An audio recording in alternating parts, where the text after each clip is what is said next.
Bonjour à tous. La semaine dernière, nous avons parlé de motivation.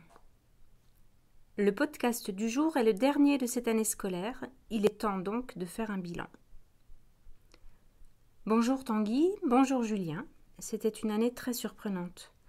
La Covid-19, le confinement et la remise en question de tout ce que nous pensions acquis, tant en termes de méthode que d'habitude.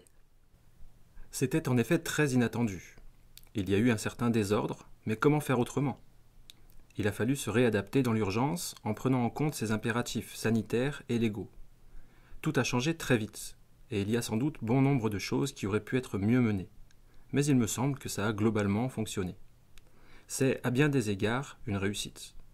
Après tout, l'épidémie a été au moins provisoirement jugulée, et la continuité pédagogique a été assurée. Je suis d'accord avec toi. Nous avons été suffisamment réactifs et, d'une certaine façon, nous étions raisonnablement prêts. Cela aurait pu être bien pire. Il n'y a qu'à voir les grippes virulentes qui ont précédé, en particulier les dizaines de millions de morts de la grippe espagnole. Et, même si nous n'avons pas exactement été épargnés, il semble que les choix que nous avons faits sont plutôt pertinents, si l'on regarde les USA ou le Brésil. Ainsi, notre système éducatif a fonctionné, aussi bien que possible, avec un suivi à distance, souvent personnalisé pour les élèves, dans la dimension pédagogique, les orientations, les examens, ou encore la gestion des émotions. L'été arrive, et avec lui les vacances pour bon nombre d'entre nous. Qu'allons-nous en faire ? Pour ceux qui sont en vacances, je pense qu'il faut les utiliser dignement, et cela implique de se reposer. Les derniers temps ont été éprouvants. Déconnecter aussi. Souvent, les adaptations que nous avons dû vivre ont marqué notre façon de penser, avec peut-être même un côté obnubilant.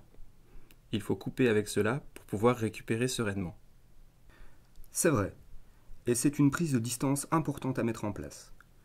Souvent, ce n'est pas que la liberté d'aller et venir qui a provisoirement changé. Nous avons, par la force des choses, changé aussi notre façon de voir le monde. Il nous faudra donc évaluer nos façons de faire et sans doute les repenser. Les vacances sont un bon moment pour cela, sans la pression du quotidien et du travail. Oui, d'autant que repenser, c'est aussi préparer ce qui suivra et se projeter dans la rentrée de septembre. Si nous nous sommes bien reposés et avons pris soin de nous, attendre le dernier moment pour penser à la rentrée et se retrouver brutalement dans l'urgence serait un gâchis. En tout cas, un stress que l'on peut éviter simplement. À quoi pourrons-nous nous attendre ?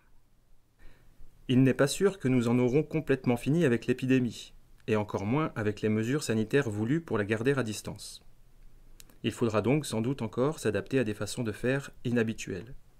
Mais nous aurons alors une certaine expérience, nous ne serons pas pris de court et obligés de changer d'une semaine sur l'autre. Ce devrait être plus paisible. Assurément, il me semble important de ne pas paniquer et de profiter de ce que nous aurons. Ce sera sans doute une plus grande normalité, et c'est dans des périodes comme celle que nous venons de traverser que l'on mesure que la normalité est reposante et agréable. Sans cela, nous ne nous en apercevons même plus. Donc, en résumé, ne pas stresser, profiter et sans doute se fixer des objectifs. Au lieu de subir le quotidien, tentons de lui imposer notre marque. On peut se fixer des enjeux, faire quelque chose qui nous tentait mais que nous remettions à chaque fois au lendemain, s'inscrire dans un club ou une activité qui nous intéresse, ou tenter de comprendre ce que nous ne comprenions pas jusque-là.